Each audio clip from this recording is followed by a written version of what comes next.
Class 9 ছাত্ৰসকল নমস্কাৰ। তোমালোক মই জেনেৰেল মেথছৰ ৰিভিজন চেপ্টাৰ 2 পৰা তোমালোকৰ এনুৱেল এক্সামত আহিব পৰা কিছুমান দৰকাৰী কুৱেশ্যন বুজাই দি আহিছোঁ। আজি চোৱা এই কুৱেশ্যনটো মই তোমালোকক বুজাই দিম। চোৱা কুৱেশ্যনটোত কি দিয়া আছে।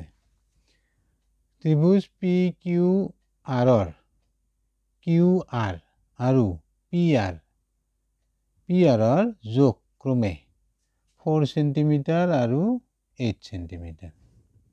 তাৰপিছত কিউ আৰ ভূমি সাপেক্ষে উচ্চতা পি এলৰ যোগ 5 সেন্টিমিটাৰ হ'লে পি আৰ ভূমি সাপেক্ষে উচ্চতা কিউ এমৰ যোগ উলিয়া।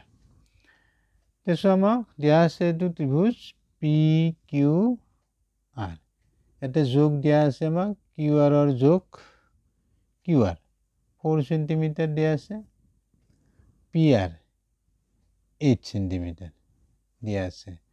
তাৰপিছত কিউ আৰ সাপেক্ষে উচ্চতা পি এলৰ যোগ দিয়া আছে, পি এল 5 সেন্টিমিটাৰ হ'লে পি আৰ ভূমি সাপেক্ষে উচ্চতা কিউ এমৰ যোগ উলিয়াব লাগে। তোমালোকে ত্ৰিভুজৰ কালি জানা নিশ্চয়।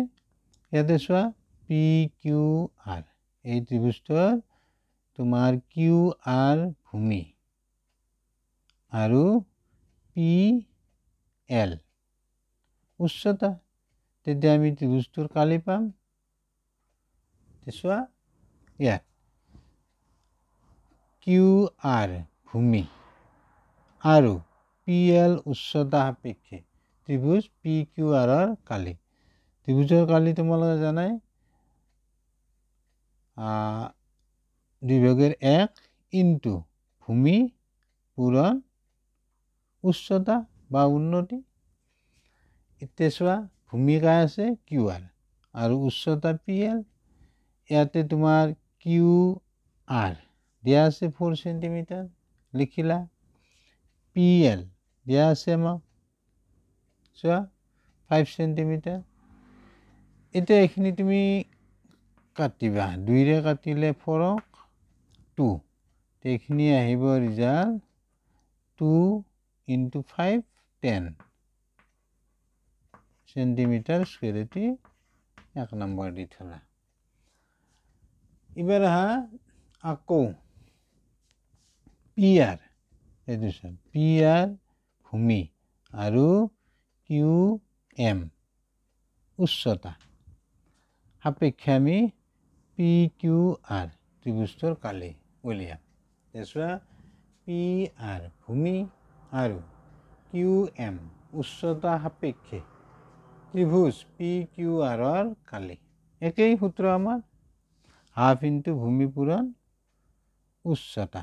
ইয়াতে চাবা ভূমি পি আৰ আৰু উচ্চতা কিউ এম।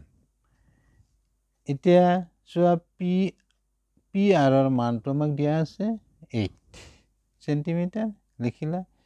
কিউ এমটো আমি উলিয়াব লাগে, এইটো দিয়া আছে প্ৰশ্নত, কিউ এমৰ যোগ উলিয়া। এতিয়া চাবা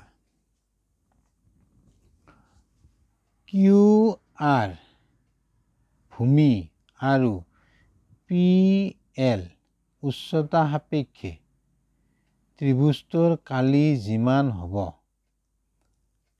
কিউ এম উচ্চতা আৰু পি আৰ ভূমি। এতিয়া চোৱা কিউ আৰ ভূমি আৰু পি এল উচ্চতা সাপেক্ষে পি কিউ আৰ ত্ৰিভুজটোৰ কালি যিমান হ'ব পি আৰ ভূমি আৰু কিউ এম উচ্চতা সাপেক্ষে পি কিউ আৰ ত্ৰিভুজটোৰ কালিও সিমানেই হ'ব। চোৱা এতিয়া পালা বুজি তুমি PL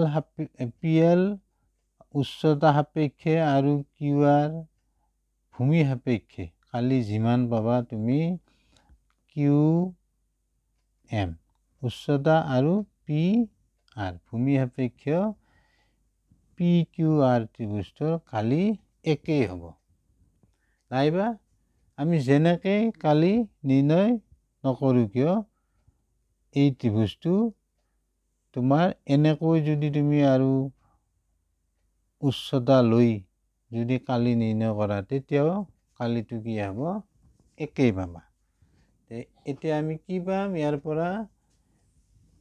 পৰা আমি চাম 1 আৰু 2 ৰ পৰা আমি পাম এইখিনি কালিৰ সমান হ'ব এতিয়া আমি কি পাম 1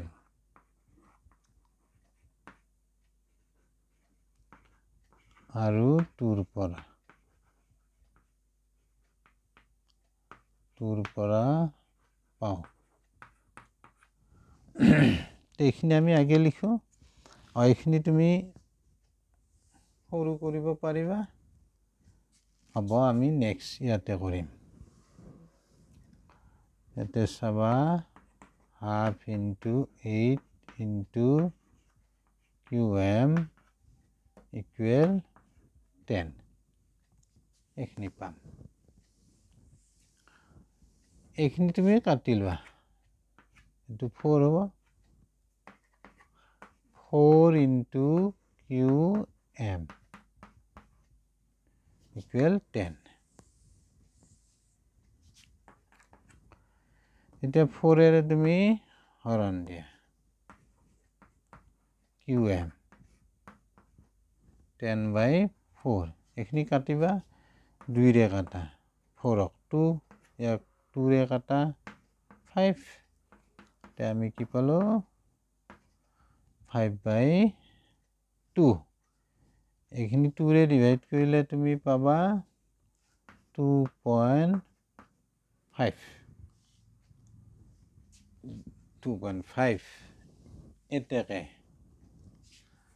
এতেকে আমি লিখিব পাৰিম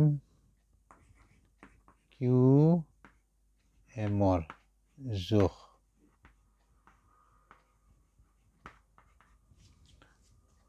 2.5 সেন্টিমিটাৰ ইয়াতে শেষ বুজি পালা নিশ্চয়